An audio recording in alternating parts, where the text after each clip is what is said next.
Tensions are rising fast, and one wrong move could change everything in the region. The situation in the Strait of Hormuz is developing in a way that the world cannot afford to ignore. What we are witnessing is not an isolated incident. Iran has detained 2 foreign vessels in one of the most critical maritime routes on Earth.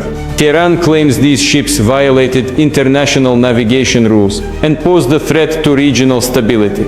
One of them, they say, is linked to Israel. Whether proven or not, such claims carry serious consequences. But the Sabitia did not end there. Another ship operating near the waters of Oman reportedly came under fire from Iranian forces. No warning was issued. Damage was done. Fortunately, no lives were lost. But this is not the point. The real issue is how close we are moving toward a wider confrontation. At the same time, Iran's military leadership is making কি বলেছে যারা যারা বুঝেছেন comment বক্সে উত্তর দিয়ে দেবেন আর এরকম ভিডিও পেতে চ্যানেলে ফলো করে আমার পাশে থাকবেন আর পত্রিকাগুলোর জন্য দোয়া করবেন যাতে মুসলিমদের পাশে সবসময়